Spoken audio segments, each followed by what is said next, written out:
Welcome back, everyone. Now we're moving on to the next panel session of the day entitled Building a Sustainable VC Ecosystem in Malaysia.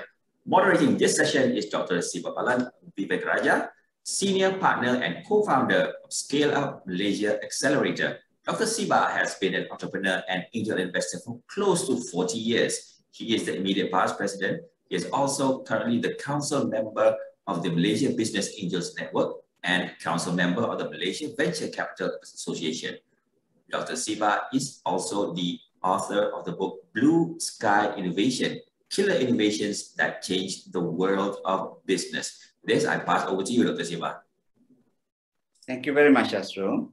Good afternoon, everybody, and welcome to this next panel session entitled Building a Sustainable Venture Capital Funding Ecosystem in Malaysia. We have with us today three esteemed panelists.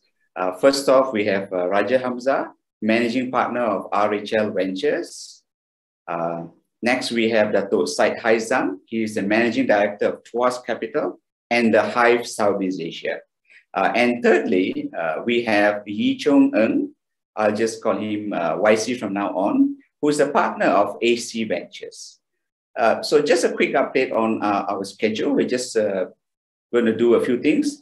We're going to have the panelists each give their own opening remarks or introduction to themselves, what they do, who they are. That should take us about 4 to 5 minutes for each of them. Then we'll spend about 35 minutes having a panel discussion and maybe about 20 minutes or so for audience to ask questions. You can ask questions on Facebook or on the MTM platform that you are viewing this session on. And we should end this session by around 4:45. So let me just start by giving you a little bit of a background on the reason for this topic. So Malaysia has had venture capital funding since the 1990s, actually. And the first VC fund was, I think, MTDC, Malaysian Technology Development Corporation. And since then, there has been significant government funding for VC, not just through MTDC, but also through MSC Ventures and, of course, MAFCAP.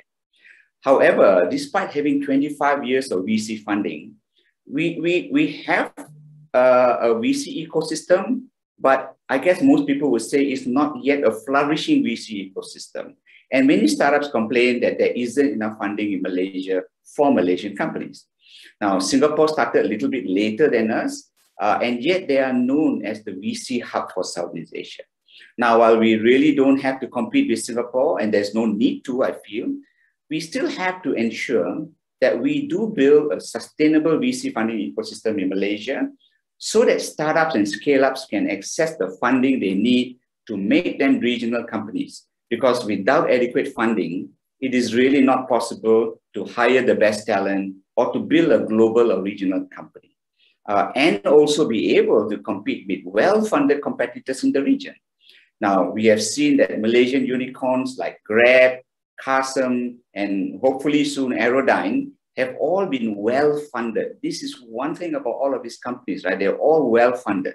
And this has given them an opportunity to be a regional and global success story. So the question for the panel today is, how do we build a sustainable VC funding ecosystem in Malaysia to support Malaysian tech companies in their ambitions to be regional and global companies, and also to support the government's ambition of making Malaysia a viable place to build technology companies? So let me start by asking the panelists to share a little bit about themselves before we go on to the bite of this topic. Yeah. So first off, can I call Raja Hamza? Maybe you can tell us a little bit about yourself and also about RHL. Hamza?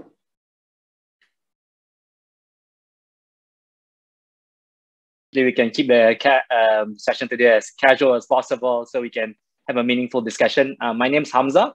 I'm the co-founder and co-managing partner of RHL Ventures. We've been around in Malaysia since 2016 and invested in across 30 companies across the whole region, including the likes of Signature Markets in Malaysia, Health Metrics, and Naluri. So I've always been a believer of investing in the best Malaysian and regional startups using the region as a base. A bit of background in myself, I came from a asset management background, used to be based in Singapore with Goldman, and then I moved to a family office in Hong Kong. in Hong Kong, invested in a bunch of later stage tech startups, including the likes of Uber, Spotify, at a family office over there. And in 2016, got a bit crazy, discussed starting a business with my business partner, Rachel. And somehow it got about starting a venture capital fund back then. And I think what we've done since is, I think, investing and bringing together a bunch of corporates, both in Malaysia and across the region, investing together, and now together with Penjana Capital as well, investing meaningfully in across the whole region. A bit into ourselves at RHL, we're based in Bangsa South, which I find is the Silicon Valley of Malaysia. And I think where we find ourselves is, I think that for the venture ecosystem, it's actually at the apex where we can invest a lot more. There's a lot more tech companies coming up across the whole region, and everyone's a lot more interconnected. So forums like this are very important to keeping things going. And for us, our primary focus is in Series A and B investments.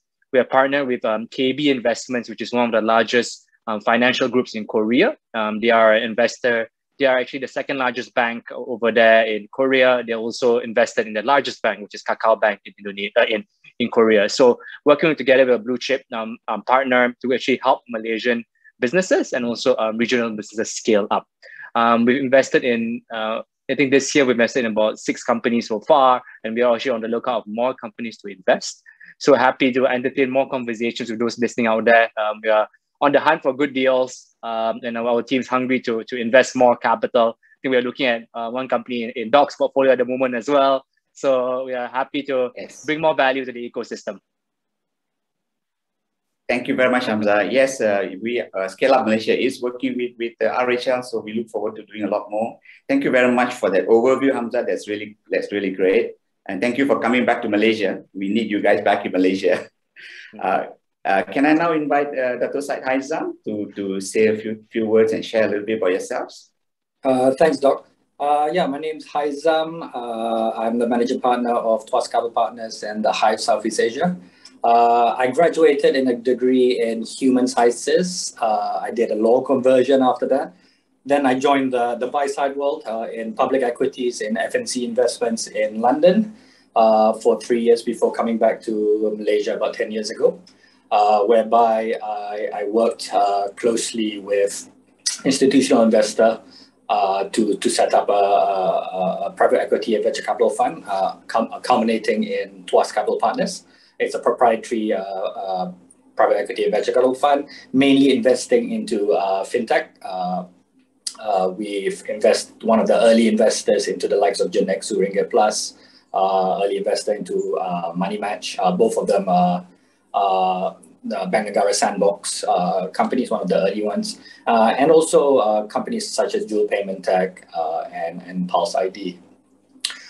We then invested fund of fund into the Hive fund based out in the US. It's a co-creation and seed fund based out in Silicon Valley in the US, which culminated in recently, end of last year, the Hive Southeast Asia, which is a partnership between Tuas Capital Partners, the Hive co-creation seed fund based out in Silicon Valley, and Sunway as an ecosystem partner.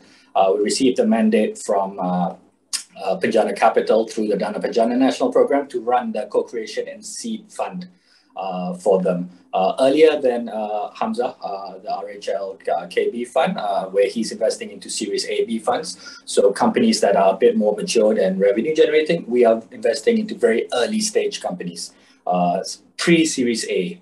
And also, we will also be working closely with the corporate sector to co-create companies. So we are looking, since we launched beginning of this year, we have seen about 111 companies. We've passed through, I see, 4 companies, so all of you should be, it should be announced within imminently. And we are co-creating 3 or 4 companies with the corporate sector in Malaysia, different companies within the Malaysian ecosystem.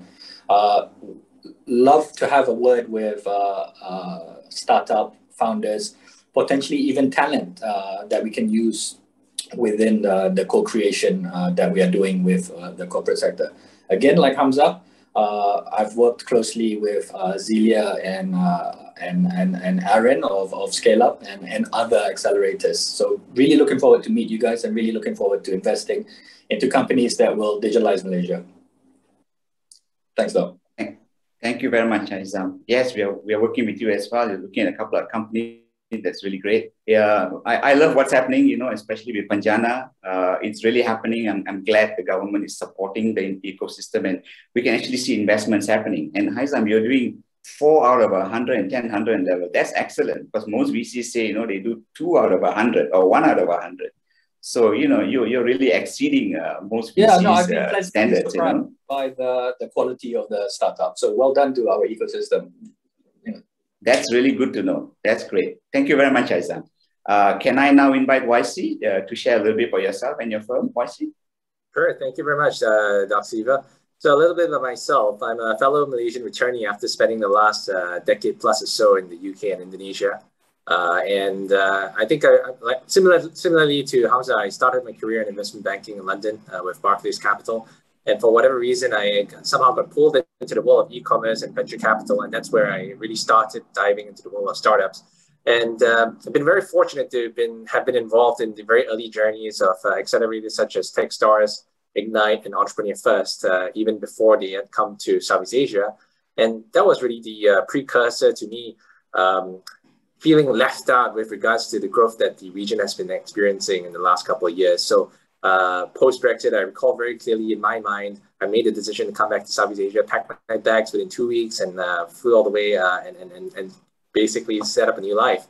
One of the, besides the fact that a big reason was obviously the massive opportunities and growth that we've been seeing in the region, a lot of which has panned out in the last couple of years, even to a higher degree. You know, one of the things that I've been largely excited about coming back to the region is that regardless of whether I've been in Europe or whether I've been in Southeast Asia, the very best people and the very best talent I've worked with or even met have, broadly speaking, been Malaysians. And that's been a huge pulling factor for me. And, ever since I came back to Malaysia, I think one of the large missions I have personally and professionally is really to be able to nurture and delve into that talent pool. So with regards to the fund, so over here I'm a partner at AC Ventures, which in conjunction with two partners, Translink Capital and Vertex Force, we're also part of the Dana Pencana initiative. As roughly a 200 million ringgit fund, we're focused on Series A and beyond type companies, so in the same region or similar space as RHL and KB. And a couple of companies within the family of our portfolio that you may or may not recognize would include the likes of Carsem, Zenit, a payment gateway in Indonesia, Shipper and Cargo, both logistic companies in Indonesia, as well as Gojek as a function of one of our portfolio companies' exits to Gojek. So ultimately, we typically focus on larger TAM markets, such as marketplaces, logistics, and mobility. But ultimately, I think the most important thing is that we're really looking for amazing founders and entrepreneurs to back and be able to back all the way to the very end. So extremely excited to be here and look forward to continuing this discussion. Thank you very much, YC. Well, welcome back to Malaysia as well. I'm doing a lot of welcoming messages here to welcome everybody, all the talent coming back to Malaysia. I think it's actually great. I think it's good that everybody goes out there, gets that experience, comes back and now builds stuff out of Malaysia. I think that's something that's really great for Malaysia as well. Thank you very much for sharing about your companies. So let me start by asking you a question, because we're talking about building a sustainable VC funding ecosystem. And one of the things about building a VC ecosystem really is sometimes about the regulatory aspects and setting up and so on. So can you share with me, when you first started this, but many of you have started it recently as well, what challenges have you faced in first setting up your VC fund in Malaysia? And secondly, running this fund in Malaysia? Because everyone says, oh, it's easy to do stuff in Singapore, but Malaysia is tough. I really want to get down to the nitty-gritty of it. Is it actually that tough? Are there regulatory barriers or any issues that you face? Maybe we can start with YC, since you finished the last time. Sure. I think, so broadly speaking, just maybe to provide a bit of context, with regards to the fund in Malaysia, we recently set it up. We started setting it up towards maybe the end of last year, early this year. That's when the intent happened. And with regards to the actual process, by large, we basically got our fund signed off in terms of its first close in early May 2021. So from that perspective, actually the process has been relatively quick. And I think it's largely been a function of having good partners to work with, both in terms of Pencana, lawyers, and so on and so forth. I think where we can probably have a bit of improvement, or that would like to see some improvement anyway, would actually be less so on the regulatory front, will be more so on the quote-unquote back office or infrastructure side of things. So for example, I think a very relatively good example would be that of banking systems, for example. So in previous funds, what we used to do was like, we would set up, after setting up the fund, we would basically link up digitally with Silicon Valley Bank. And by and large, I think it was a relatively easy process. I think like, to be fair, I think that the entire ecosystem this year anyway, or this year and last year, has been largely driven or influenced by the global pandemic. And that's been, I guess, a big factor with regards to how corporations or different organizations have had to kind of pivot their existing SOPs and business, basic operating models. So, but I would say regulators have been a relatively easy party to work with. Mm-hmm. Back office infrastructure has been something I would like to see a bit more improvement on.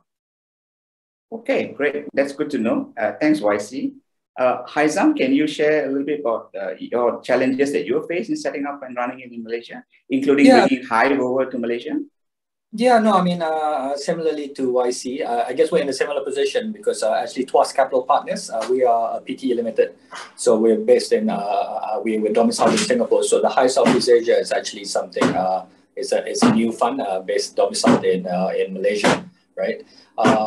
So similar to YC, I think it's the back office side. I think it's just getting a better understanding of what is the most efficient way to set up the fund, which bank accounts, legal agreements, lawyers, etc. There should be, I guess, over time, they will get a bit more and more experience, but legal advisors, auditors, for example, would like it to see an improvement in that. You know, in Malaysia, as you mentioned, since the early 90s, right? We were ahead of the curve. So we really should be up to that stage already of understanding all the governance side of setting up a fund. So it's very easy and very quick. But on the flip side, I think the likes of MDAC, for example, the likes of Cradle, the likes of Magic, what you guys are doing in the ecosystem is fantastic. And we've seen that. And Penjana Capital, I guess the latest ecosystem facilitator, it's really making our lives easier in setting up the fund and investing. Okay, that's good to know. So no real regulatory issues, but more back office and banking kind of issues.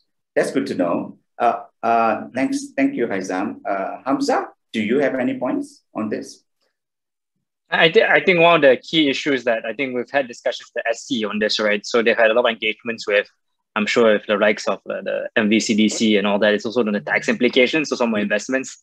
So I think given that there's not that many VCs who have had a lot of exits in Malaysia, I think that's where we need a bit more clarity on the tax implications, because obviously everything is done in year 7, year 8, year 9. That's when gains are realized. And I think this also impacts like some of the investments that are related to the portfolio companies, because we've had discussions where portfolio companies have had to move their whole course to Singapore because there's a bit more clarity on tax implications. So I think it's something that we find as a headwind to investing a bit more here or investing in Sdn Bhd. But I think discussions with the regulators and the stakeholders have been going on. So a little bit more clarity from the stakeholders would be quite good then. Yeah. Yes. Did any of you actually apply for the tax exemptions that you can get for your management companies and all via the Securities Commission? Have you all applied for that? We are registered. Technically, we are registered under the SC, but we have not applied for the tax exemptions. Oh, okay. So I guess once you're registered, it probably is automatic. Yeah, and I think that goes back to our point, right? That hopefully the service providers, etc., will be able to facilitate that, so it's easier for us. So you don't have to worry about all of that. Just get the lawyers and everybody just to do all of that kind of stuff, right? Yeah, I think that will entice more VC funds to come and set up shop here, right? The ease of setting up. And maybe just to double click on what Haizam said, right? I think ultimately, if you think about a fund or a fund manager from that perspective, ultimately their primary goal or responsibility is acting as a steward of the funds, more so towards deploying capital and returning capital. So if the fund manager was tied up, for example, in the form of operations or administrative issues, especially for an earlier stage fund, that tends to be a bit difficult for the fund to actually operate in. So I think like from that perspective, again, like because most of these functions are scalable in nature, if you think about, let's say if you were a lawyer having done like 10 deals in a year in fund administration, for example, or a fund setup, for example, it starts becoming more clockwork and mechanical in nature. Whereas for fund managers, they do it once every, well, for every fund they set up effectively, let's say every 3 to 5 years, give or take. So I think that's a relatively important point, but largely overlooked because it's one of those things that like you don't think about until it hits you. Yes, absolutely. That's a good point what Haizam and Yicheng have made. Okay, let's moving on from the regulatory and this kind of stuff. Fundraising has always been a little bit of a challenge in Malaysia, right? We know, for example, that there's a lot of money in the corporate sector. We have GLCs, we have large PLCs. There's lots of money there. Pension funds have a lot of money as well. But we don't see many of them investing in or setting up VC funds. So companies like Axiata, Petronas, Sunway, they have done it, but they seem to be like the outliers. So what do you gentlemen think it would take to get them to invest more money in VC funds? Because it's stuck there, right? We can't expect the government to keep doing this. What would it take to get them to start investing in funds? Haizam, can I ask you to start on this question? Yeah, thanks, Doc. Very good question, actually. Specifically on my stage co-creation and seed, I find, with regards to the companies that we're investing into, as well as the early stage funds, finding it more difficult to raise funding, especially for the early stage funds. I guess it's the risk appetite. Or the understanding of the space, the understanding of the risk within the space, understanding of the different instruments. I mean, I think my 4 investments is all 4 different instruments. Safe Note, RCPS, all. So I think it's more the understanding of the type of investment that we're doing. The setting up of Penjana Capital and Dana Penjana National goes a long way in addressing this issue, because you're enticing private sector to invest into the space, into early stage and also Series A, B, into tech innovation. You need to invest into that space. So enticement by the one-to-one matching, and I think it has worked.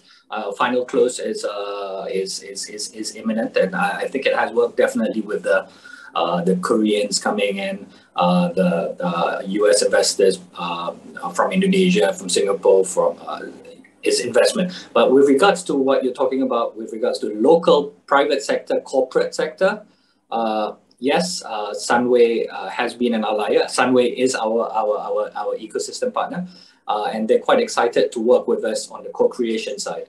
So we will work with them to co-create companies within their space. They specifically asked us to look into agri-tech. That's a space, vertical farming is a space that Sunway, urban farming is a space that Sunway wants us to go into. And they've asked us to look into investing into either early stage companies that within the agri-tech space, or even building a company from scratch with Sunway. I'd like to give a case study with our fund in the US, the Hive fund in the US. They have General Electric. Obviously foreign funds, especially in the US, Silicon Valley, they're much more sophisticated. The corporate sector is much more sophisticated in investing into early stage. So GE, General Electric, invested into the Hive Fund 1. They came to the Hive and said, look, I want to build a company or invest into a company that will be able to monitor health and safety at the workplace from the video cameras through AI and edge technology, edge intelligence.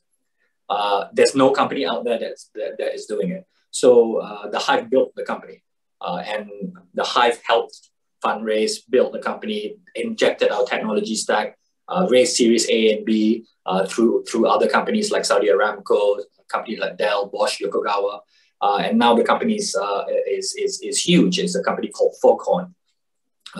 So 2 things. GE managed to get a solution to the digital problem statement. they're now using Foghorn in all the different companies. Plus, they got a return on their investment because they invested into the fund as well. So I think it hopefully, ourselves, if, touch wood, we are successful and we have worked closely with a few different corporates. Right now, we're working closely with Sunway, we're working closely with a conglomerate.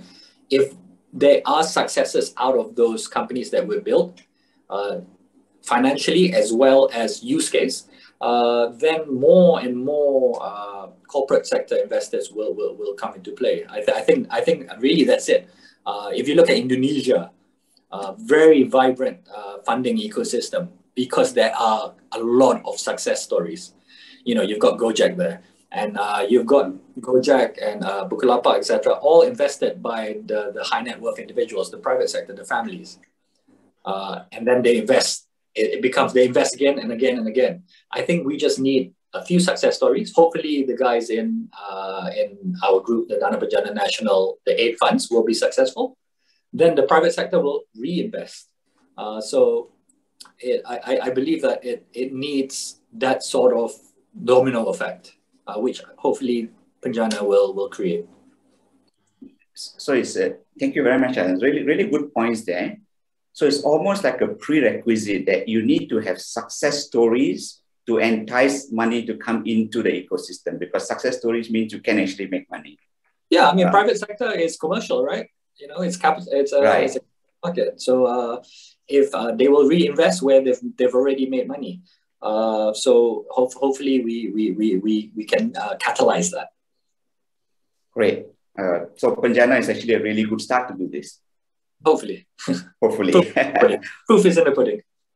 I think even your investors, I mean, to your point, I'm sure you have quite a few investors invested in Scale Up and also investors invested in your Proficio program. I mean, same thing. When they get capital and they recycle it, it leaves a much better taste in the mouth. And actually, I was speaking to Sam from Pitchin last week. I was talking to him, hey, how come how come you're doing so well? And you've seen transaction volumes grow. You've seen equity crowdfunding volumes grow. And I'm like, are they making money? Is everyone very happy what they're doing? And he's like, yeah, actually, so we have an investment in a company that raised ECF before. He says that even the shareholders in between the ECF have traded shares with each other at a 2 to 3x multiple, right? So I think, to be honest, everyone's greedy. Everyone wants to make money. And it's whether you're corporate, whether you're individual, it's the same spirit there. But always there needs to be an angle to pitch. And usually for a corporate, there's usually a strategic angle to pitch. And returns are less of a concern. But over the long term, everyone has to make money for it to be successful. I think we just read the South China Morning Post a couple of days ago, their article on Indonesia, and I think they've recycled quite a lot of capital there, like Sinamas, Lipo, and the like. So I think we see a lot more of that in Malaysia. I think there'll definitely be a multiplier effect. But at the same time, you speak to some of the earlier investors, the likes of invested in 2014, 2015.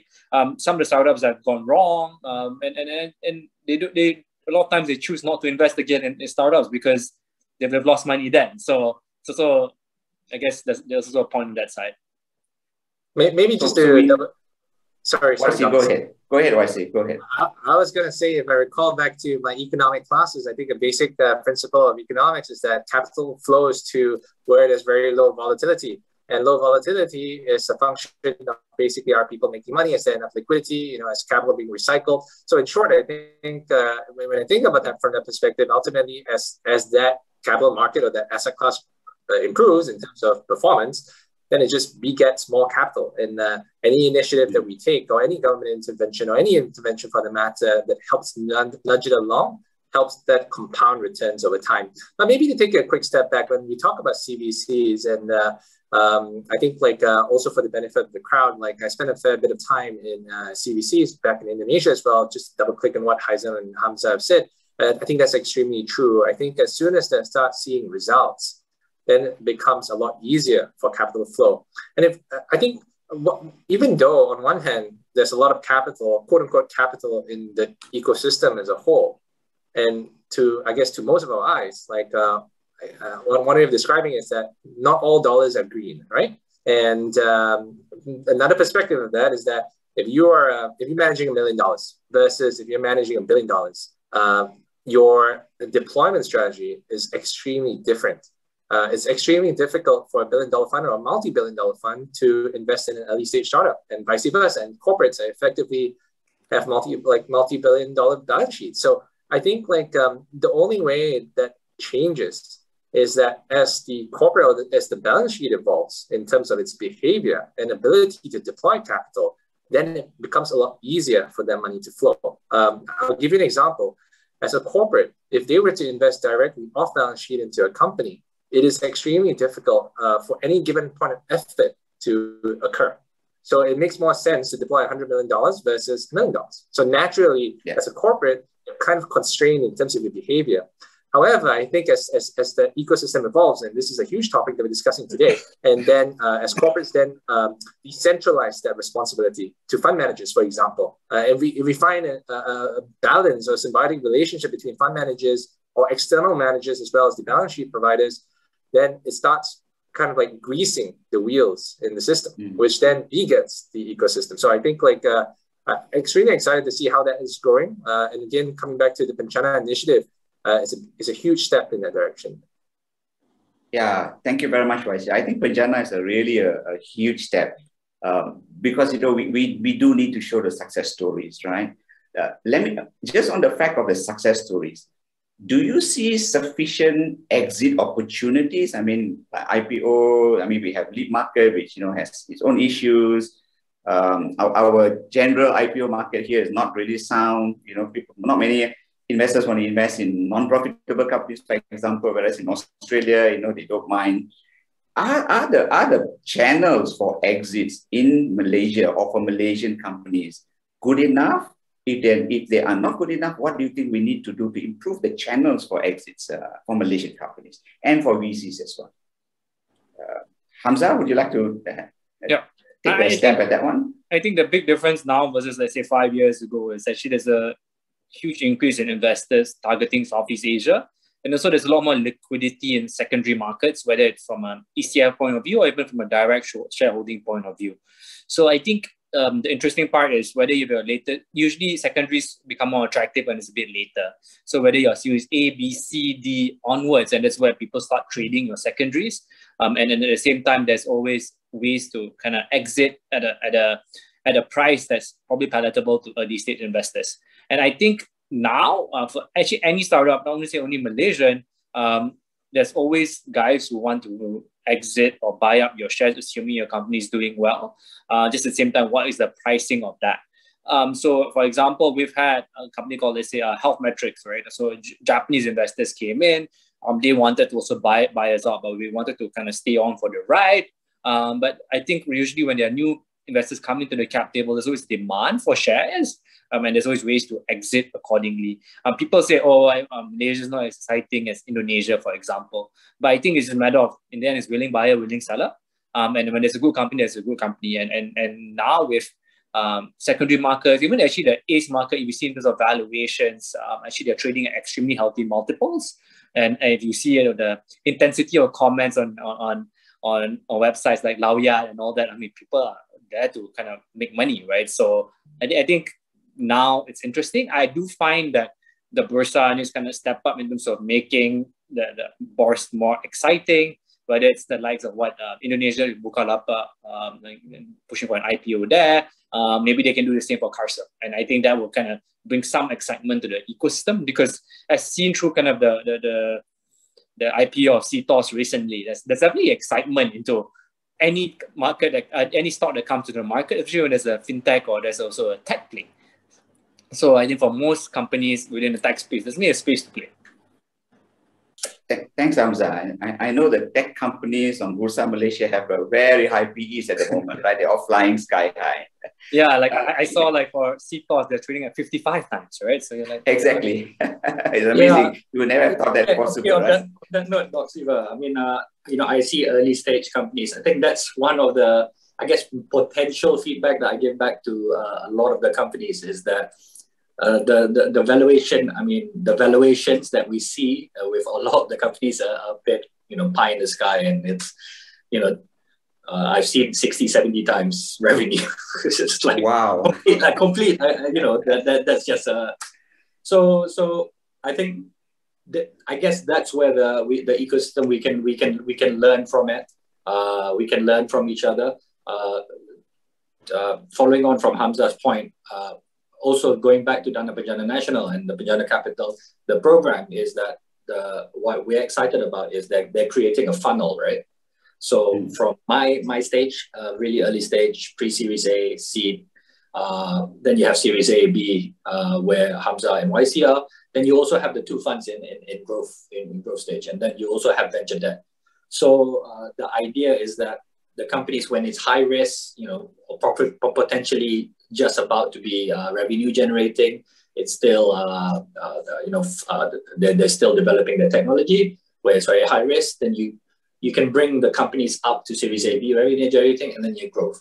And by that time, it's much more market acceptable. Then it can go into Southeast Asia, and then I guess the world is your oyster. We are preventing good ideas from failing from failing due to factors which is not in their control, right? So we're giving them every chance to grow through this funnel and through the ecosystem. Yeah, thank you, Haizam. Actually, that's a really good point. And this is something that, when I was chairman of the task force when we looked at restructuring the whole funding ecosystem. And one of the things we found at that point is that there's a lot of early stage funding for seed stage and pre-Series A or even Series A, but there's very little post that. So what happens is, a lot of companies get Series A from Malaysian VCs and so on. And then for Series B onwards, they have to leave the country. So what Penjana has done really is excellent. I think that's really filling in that gap that we have there, YC, can I ask you a question? Have we reached an inflection point in Malaysia where we will see more successful companies because maybe there are better exit opportunities like what Haizam and Hamza have said? And that will in turn, bring more investments into Malaysia and get more companies to be going forth and building great companies as well. YC, do you think we have reached that inflection point? And maybe I'll ask Haizam and Hamza as well the same question after that. YC? Sure. Thanks, Dr. Siva. I think maybe I'll start with a simple answer to that question, and then we'll dive into something a bit deeper. So I think if by inflection, if that means something we can define, then by definition, as a country that we have gotten our latest recent unicorn in the form of Carson, then by the definition that is true. And I think from experience, it is true that as capital begets more capital again. And as companies such as Carson, or even in a previous life with Grab and Gojek, as they respectively got to that certain size and got that interest in the international arena with regards to investors or rather liquidity, I think started to see a lot more capital flow in that direction. So likewise, starting to see that for Carson. And like you said, I think are we at the inflection point? I think by the definition, I think that's probably true.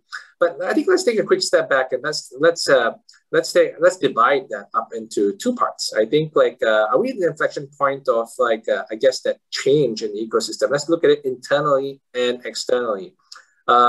With regards to from an internal point of view, I think the Carson example is a very good example and that fits that very well.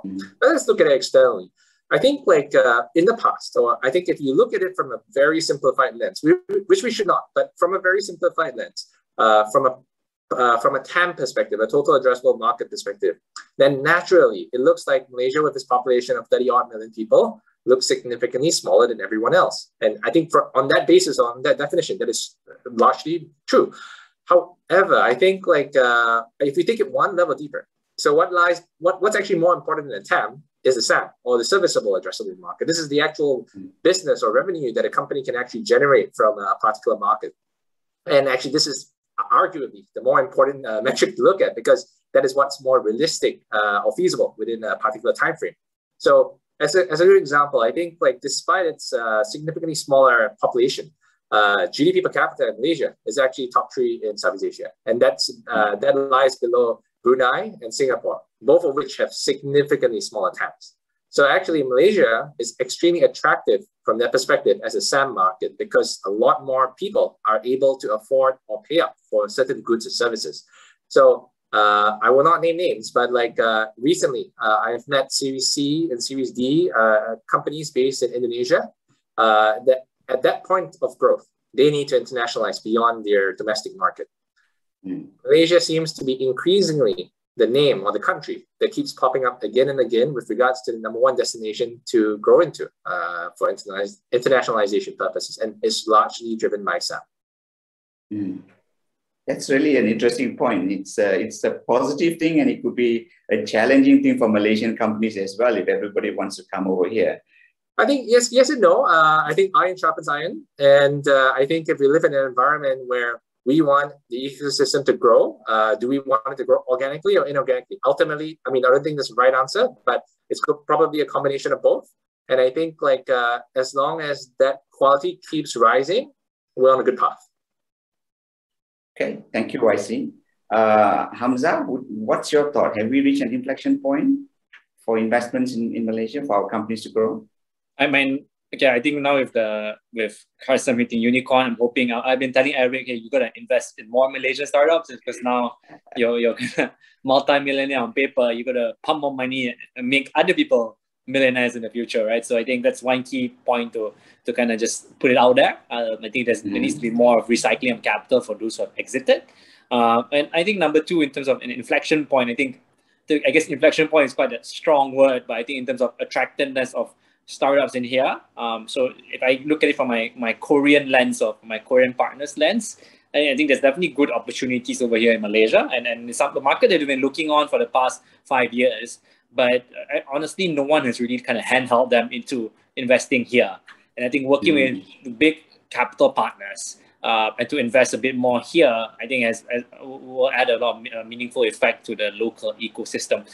It's easy to overlook Malaysia, but I think, as YC pointed out, GDP per capita, in terms of tech infrastructure, in terms of infrastructure itself, that's a good base for us to work on. So how do you incentivize all these guys to come in, right?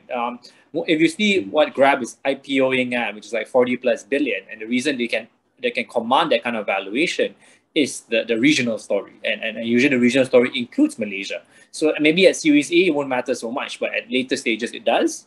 And I think we as a country need to kind of put our hands up and say, hey, we want to work hand in hand and not be so hostile towards other guys moving in, but it's going to also be supportive of the local ecosystem.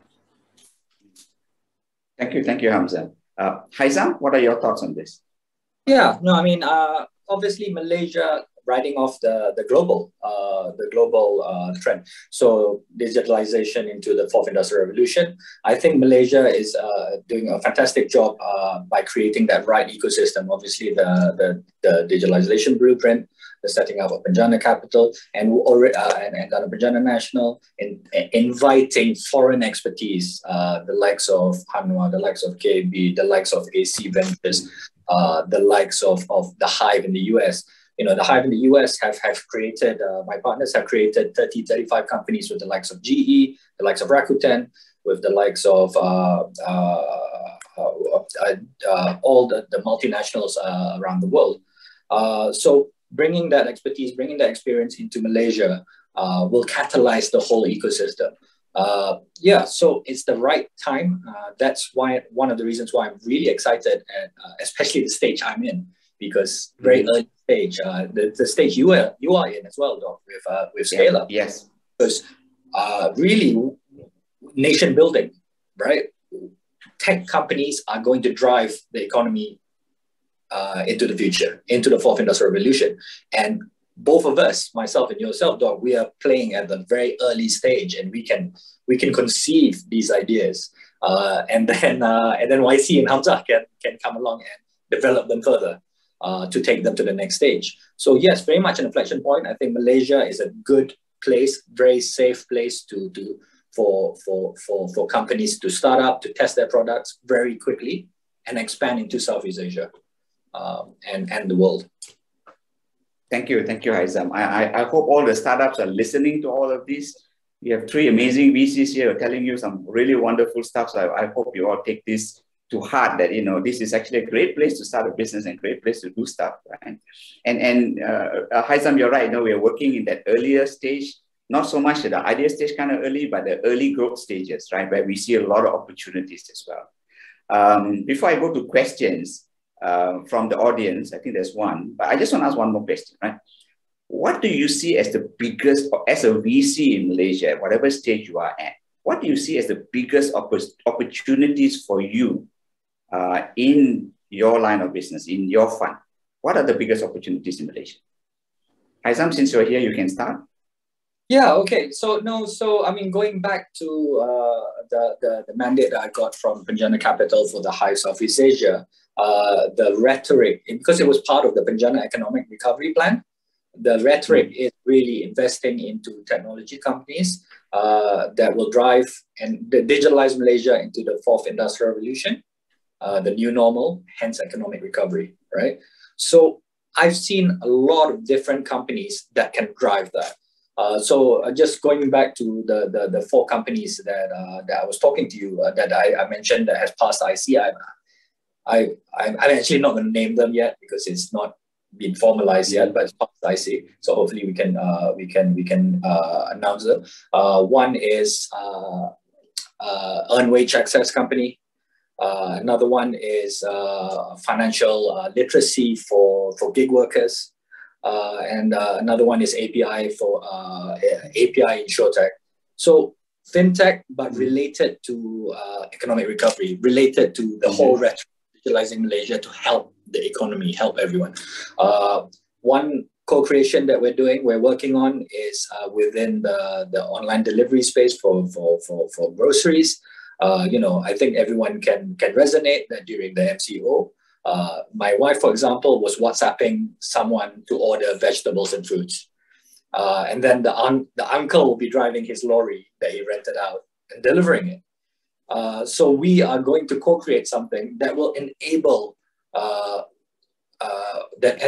will basically digitalize this.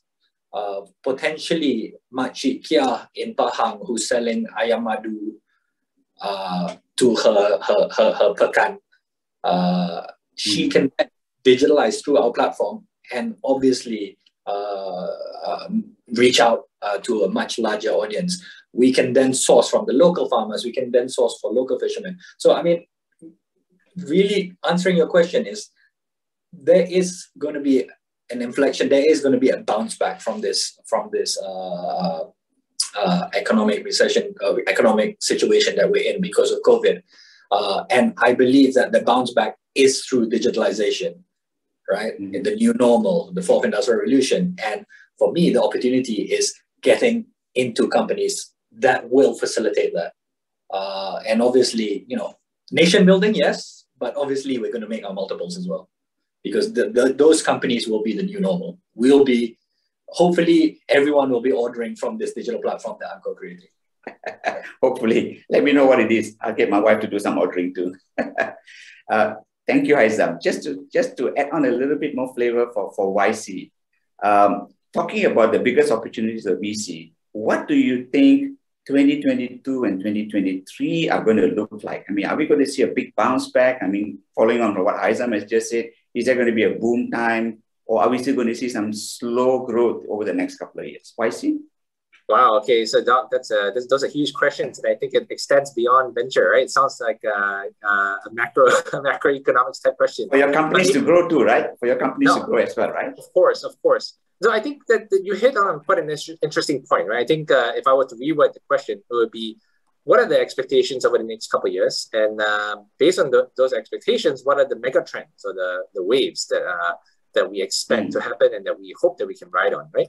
So I think, first and foremost, I think, the pandemic's been really tough on tons of people or countries or economies, right, as a whole. And I think the reality was when it started, back early 2020, I can speak for myself. I definitely didn't expect it to last till August 2020. I think let's start with that. On the debate on how it ends or if it ends, I choose to not pick a side or pick a point, because the truth is we don't know.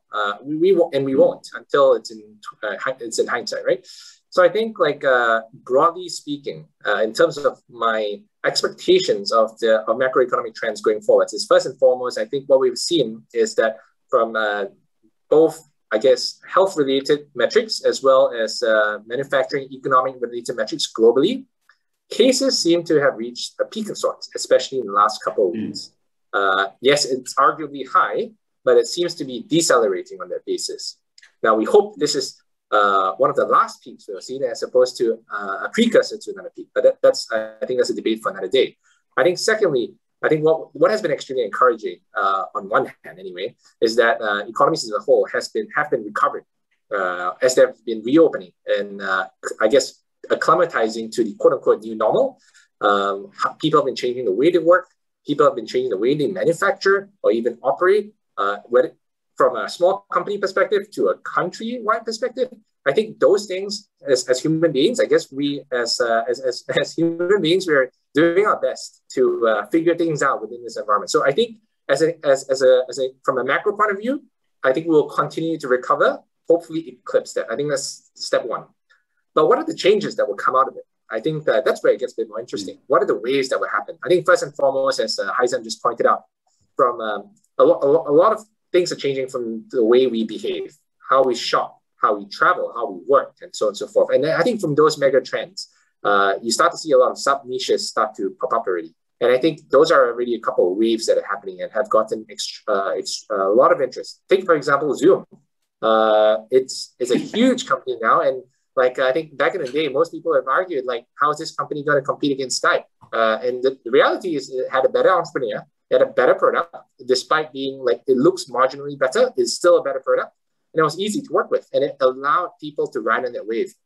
It could be fresh grocery delivery or logistics. It could be the gig economy. I think like a huge trend has been popping up. It's been not just like how people have been displaced for work, but how people are willingly leaving the workplace. And as a result of that, I think the empowerment of creators, influencers, or the gig economy as a whole, I think that's something we are quite keen to explore going forwards.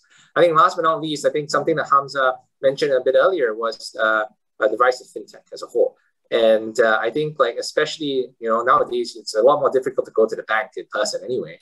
What happens? Yeah, I mean, that's something I think we can all kind of allude to from personal experience. The next logical step is, how do you take that online? How do you ensure that it's as easy to set up a bank account within 3 clicks, ideally? And how do you take those steps forward?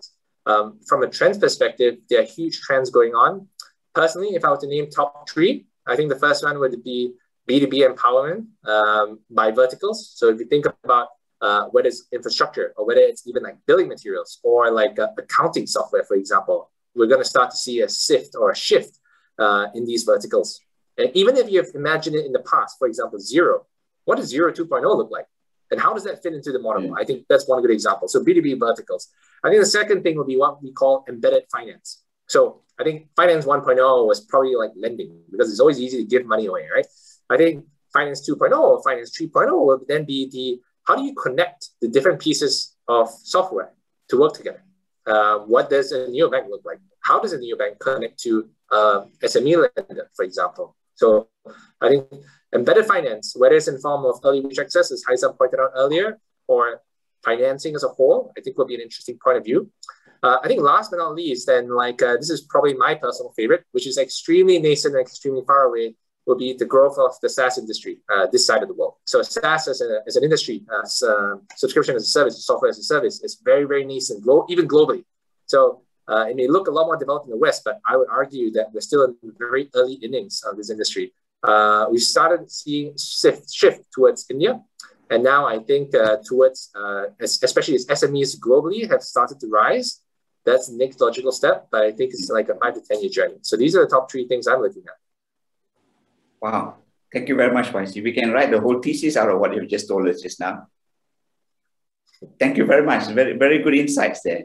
Hamza, very, very quickly, what are your thoughts, in terms of what you think 2022 and 2023 are going to look like? Just a quick one. Sure. I still think that there's a lot more capital flowing into the ecosystem, and this trend will continue in the next few years. I think it's a structural shift in terms of capital flows and asset allocation. If you even talk to the local guys, even the likes of EPF, are actually looking into increasing their technology exposures. Because either we be part of it or we get left behind, right? So to me, there's a lot more family offices being set up in Singapore, which you find a way to attract this capital to invest in Malaysia. And I think that's where I feel that next year will kind of determine whether it's a good year for us or not. Okay, thank you. Thank you very much. Let me get to a question that's here. And this is coming from, I think, Facebook. Yeah. So the question here is, what are the setbacks that the VC panelists have faced if they have come across any investments that went wrong, whether you invest in a wrong startup or wrong fintech? And what actions would you take if you have actually, made a wrong investment or your investments have gone bad? What kind of action would you take to save the investment or recuperate the investment? Anyone want to take a shot at that question? Hamza, since you're here. Sure. I think this is interesting because I think COVID, you can't, obviously there's certain sectors that are hit, and there's nothing much you can avoid, whether you're in travel, whether you're even in sometimes some sectors that are exposed to COVID, like say airlines. I mean, you will be hit and you have to find a way out of it, right? So I think there'll be a couple of interesting ways that we've kind of maneuvered it. One is, I think, actually kind of finding investors to buy you out. I think that's always an option, and creating that story from there. I think number two as well is we've had a company recently that's gone through some financial troubles and also a change in management. And I think the way we see it is, hey, we bring in, let's say, an acquirer, but then the acquirer will kind of pay you in shares. So then I think you work hand in hand with the acquirers to kind of create a bigger value to the business from a longer term perspective. But what usually entails to make this happen is actually a sit down with both the founding team and the panel of investors to find the right way forward. And I think that's more important than ever now with everyone, whether you're in Singapore, here, Indonesia, we're just going to sit down, Zoom, and brainstorm what's the right way forward. Because in the end, everyone just wants to kind of find a way out. And I think these things will consistently happen. It's just a matter of industry. We can't expect a 100% hit rate, COVID or non-COVID, and then just find the best way forward. Maybe just double click on what Hamza has said, right? I think this is quite an important function.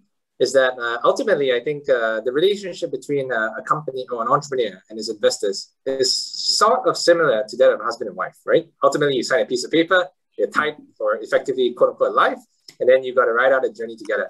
So I think to me, the key point in what Hamza just said was like, if a setback does happen, or if there's a rough point of time, which the reality is there will always be a rough point of time, is that as long as both parties or all parties can communicate, be open to one another, and ultimately align on the path going forward, then you can really push momentum in that direction together. And on one hand, who's to say that will or will not work? I think it's one thing, but ultimately, I think as long as this unimpeded path towards progress, I think that's the best that one can ask for. So without giving any specific examples, broadly speaking, that's an extremely important point. I think my message to founders out there, entrepreneurs out there, is that we all know it's tough. And you don't have to show, you don't have to keep showing a face that tells us that everything's okay, because sometimes it's not okay. And it's okay to not be okay. And I think as long as we can all be open about it, then we can then lay all the cards on the table and figure out how best do we take those steps forward. Thank you. So actually, it's really important for founders to be honest, not to hide stuff, because these things happen. It's better to work with the VC and tell them the truth and find a way out of it, rather than to hide things until it gets so bad that it cannot be resuscitated, right? Yeah. And if ever in doubt, maybe the message to founders is, if ever in doubt, just assume that I'm your partner in life, in this life anyway, and how would you treat that kind of partner? And that's the kind of relationship you really want to build. Yeah. Thank you, YC. I'll ask another question here, and this is something that, our government, I don't know, when I say our government, I suppose it's almost the same government. They came up with My Digital, and one of the things they wanted to do to build is to create 5 unicorns in Malaysia. And now, we have Carson, that's a unicorn. Asia Digital, Big Pay might be one, I'm not sure yet. Aerodyne certainly, with the next round of fundraising, might be a unicorn. But if I were to ask you, do you think, let me say, what would it take to create 5 new unicorns in Malaysia over the next 3 to 5 years? So first of all, is this possible? And if it is possible, what do you think Malaysia as a whole can or should do to help create these 5 new unicorns, excluding Carson, for example, these 5 new unicorns? Haizam, would you like to take a stab at that first? Yeah, I mean, let's put it into perspective, right? I think, if I'm not mistaken, the digital blueprint, the target was 2, right, in 10 years. So I think that one is probably maybe under setting a low bar. We're already halfway there, thanks to YC. But let's put it into perspective. 17 unicorns in Southeast Asia, 8 in Singapore, 6 in Indonesia, 2 in Vietnam, 1 in the Philippines. And now we have our first one with Kasem. With regards to unicorn, it's I think when we talk to people, when we talk to potential investors, when we talk to, I've been talking to the likes of Smart Selangor, the likes of Digital Penang, Digital Fera, etc. It's always, we want a unicorn from Selangor, we want a unicorn from Penang. It's almost like that is like the holy grail, right? But with what do we need to get there? It's really, at our stage, Doc, it's really to get the right talent, to set up the base, to really set up a strong company. Going back to the last question, is that you and me, Doc, we invest into the people. Most of my companies from Tuas partners have pivoted quite a lot. Because of COVID, a lot of the companies have pivoted as well. But we create that strong base. And then, with the likes of Dana Penjana National, with the likes of programs within Cradle, within Magic, MDAC have been fantastic. You nurture these companies to get to the next stage. And, because of Dana Penjana National, we do have the funding funnel, and hopefully get up to the growth stage. And by that time, hopefully with revenue generating, we've tested our product, we've tested the service in Malaysia and hopefully the region, and we can grow.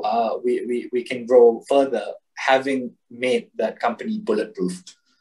So it's really just stating that where we are playing, yourself and myself, Doc, making sure that the foundation is stable, and facilitating that run up the funnel to the Series A, B, C, and D, and then the likes of the global funds will come accordingly. Thank you, Haizam. When all of this MCO is over, you, me, and Aaron, we got to sit down and have a nice big lunch and talk about what are all the stuff we can do together. Because everything that you say resonates with us, because this is exactly what we want to do in Scale Up as well, right? We need to build this base, and we need to build this talent pool, right? So that we can really go on to create some of these wonderful companies. Thank you, Haizam. Hamza, what are your thoughts on, these 5 unicorns that we can create? Yep. I think there's a bit of obsession with the word unicorn, right? And I think obviously it brings about headlines, but I think what helps with having a unicorn is one is the recycling of capital. Number 2 is the recycling of talent. So you do see a lot of senior leadership of kind of unicorns either invest in other startups or leave and start startups, right? So I think that's important for ecosystem to have, rather than having, let's say, a $1 billion company, right? I think a $1 billion company doesn't really enrich anyone.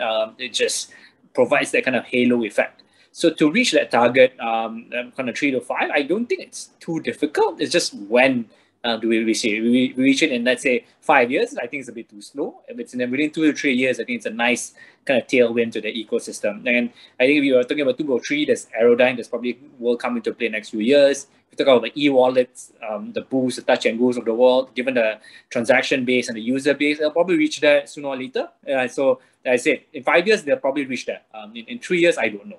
And then also there's the digital banks that will come in and we start here. So I feel like there definitely be more. And I find that there's a lot more foreign participation of VCs in Malaysian startups now compared to, let's say, 1 or 2 years ago. And I feel like, hey, there'll be more, not only unicorns, but also sub-unicorns, companies within the 100, 200, 300 million range.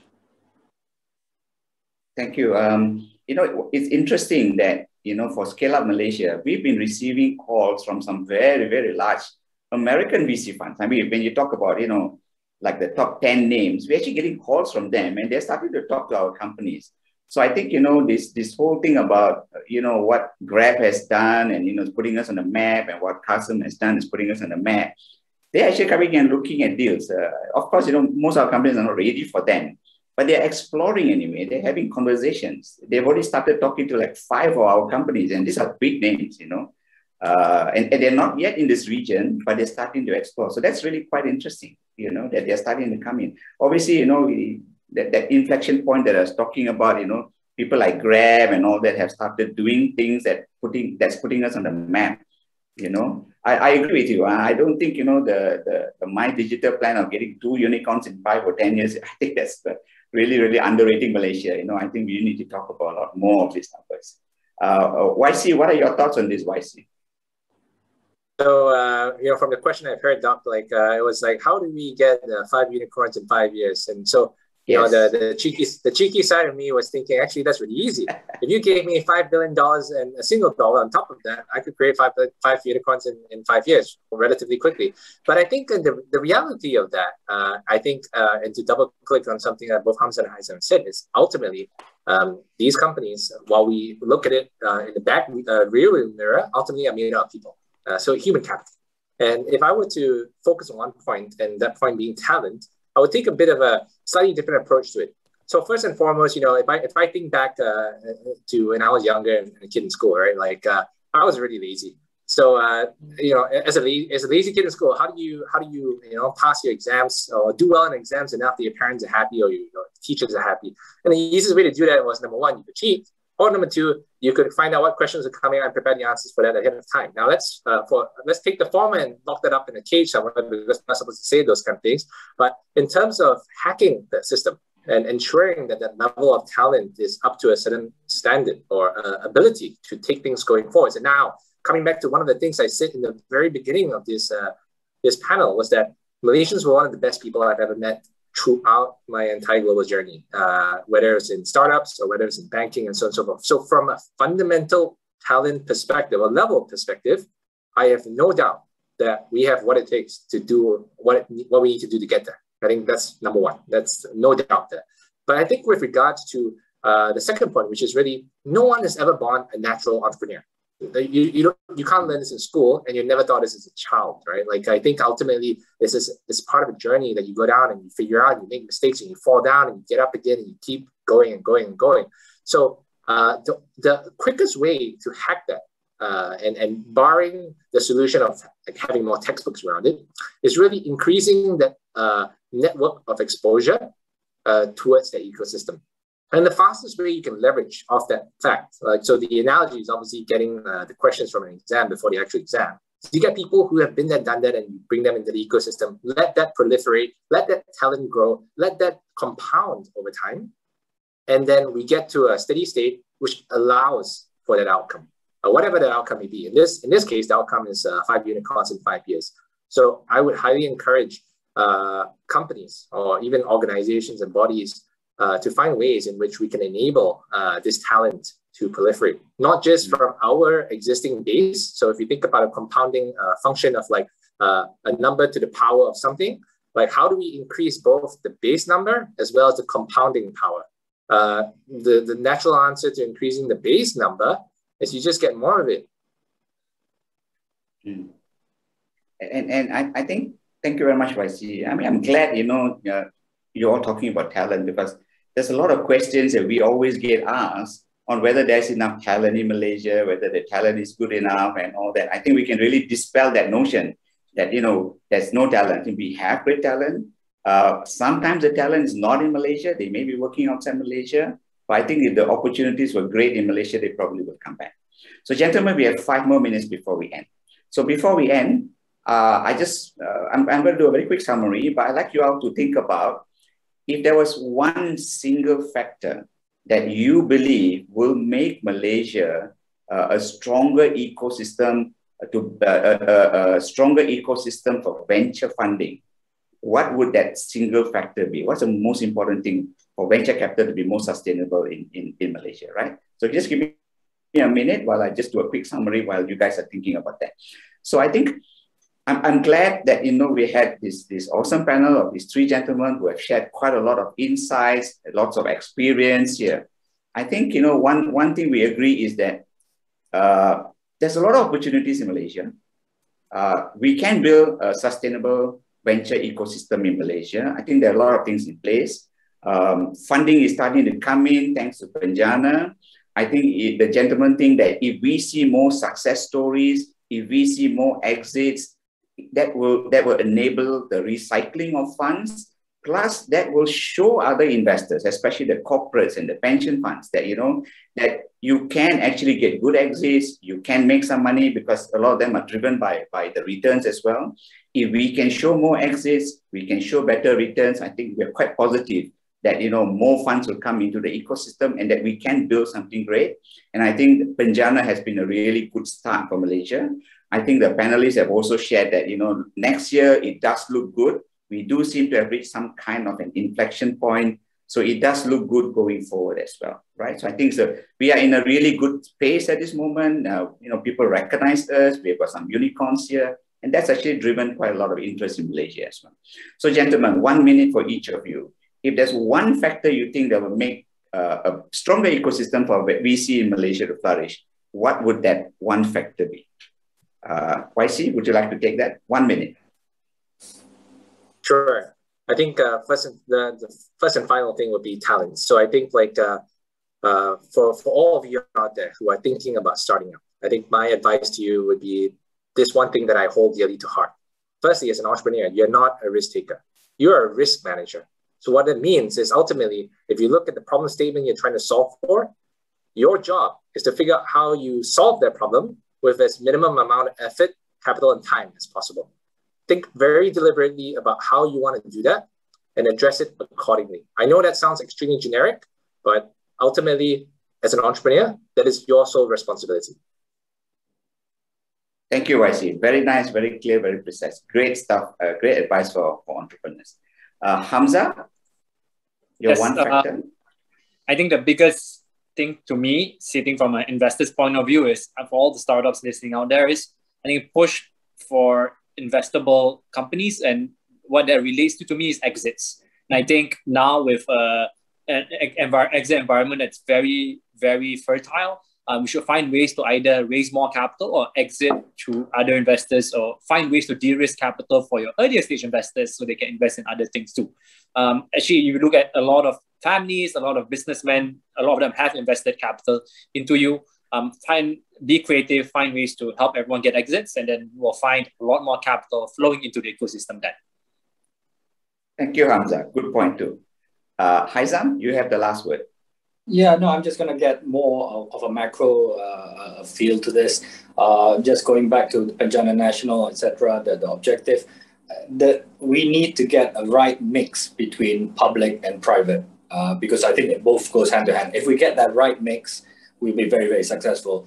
Private sector for the commercial drive, you're driving technology, you're driving innovation, it needs to be fast. But you also need the public sector to be able to facilitate that sort of investment, to facilitate the company's fruition. And I think Penjana Capital has done a great job at that so far with myself, and I'm sure YC and Hamza will resonate to that. So getting the right mix between public and private to drive Malaysia into the 4th Industrial Revolution. Thank you, Haizam. That's a really good way to end it. Gentlemen, thank you very much. You have got so many great insights here. I think the entrepreneurs listening would have learned quite a lot from this.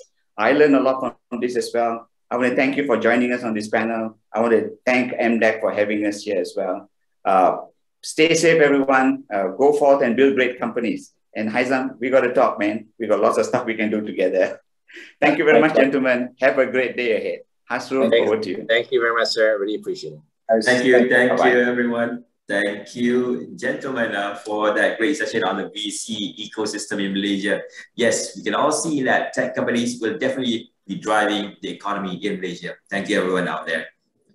With that final session, we have concluded day 2 of the Digital Disruptors Week at MTM 2021. To thank all our esteemed speakers for the day for their outlooks, ideas, and insights in prioritizing the digital economy. We'd like to invite all our participants to join us right here tomorrow, 9 a.m. back for the next sessions on day 3. Meanwhile, do check out the agenda for satellite events happening all around MTM 2021 space. And also, we'd like to invite participants to make use of the virtual networking lounges. You are also welcome to reach out to the admin via the chat box for any form of assistance. With that, we end our session. Malaysia Tech Month 2021, Malaysia, the heart of digital asset. This is Hashul, your host, signing out for the day. See you tomorrow, 9 a.m. Stay safe.